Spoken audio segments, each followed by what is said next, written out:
A report from an administrative law judge at the Corporation Commission could change Oklahoma's energy future. The finding substantially reduces OG&E's rate hike request, rejects a change in the way customers' bills are prepared, dumps the idea of demand charges, and holds that there is no evidence to back up the claim that non-solar powered customers are subsidizing those with solar panels.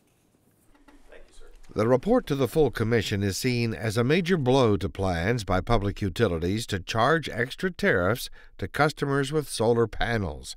Johnson Bridgewater, director of the Oklahoma Sierra Club, hopes that with the ALJ's report, it's a new world for solar power in Oklahoma.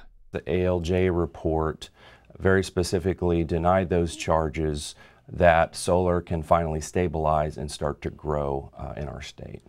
Steve Wilkie, co-owner of Delta Energy and Design, a Norman solar installation company, hopes the same thing. Solar has been made into a left-right issue when it's a market issue. It should not be a political football. It should be a question of economics, plain and simple. OG&E sees the judge's finding differently. In a written statement, a company spokesman says the utility welcomes rooftop solar power, but, quote, they must pay their share of grid costs for those days the sun doesn't shine. Many of our customers cannot afford or do not have access to private solar and should not be expected to subsidize those who can. AEP-PSO has a similar proposal before the commission, but withdrew it after realizing that with smart meters the company was gathering the data it needed to better understand the real impact of homegrown electricity.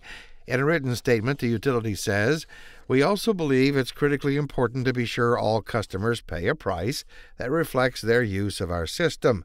The traditional pricing structures will need to change as customer-owned technology increasingly changes the way customers use the electric grid. Changes that are becoming more apparent every day and are reflected in what's happening around the world with solar energy. China now leads the world in the production of solar panels and is installing more solar panels on rooftops in China than Germany or in other European nations. America has fallen well behind the rest of the world in the use of solar, but that is also beginning to change. The city of Las Vegas now boasts that it is powered entirely by renewable energy. Among the top 5 states in the nation seeing dramatic increases in solar is Texas. The change this is forcing on public utilities is very clear, as explained by David Osborne, General Manager of the Oklahoma Municipal Power Authority. Raises a whole lot of issues. That's why I said what's one of the things we're working on is how do you take something that is traditionally at a retail level and now let it operate in a wholesale market. A wholesale market that was originally designed to work around large power plants.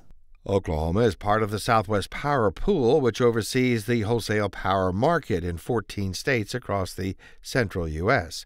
Osborne says solar and wind create nightmares for grid operators. If now I've got everybody self-generating or not self-generating, but they were self-generating an hour ago because the sun was shining, but this hour they're not generating because the clouds came over. And what does that do to power swings on the grid? Despite the issues, wind now provides nearly 35% of the power that the Southwest Power Pool oversees. While solar still makes up only a fraction of the energy, this ruling from the Corporation Commission's administrative law judge may be just what the solar industry needs to break through barriers in Oklahoma.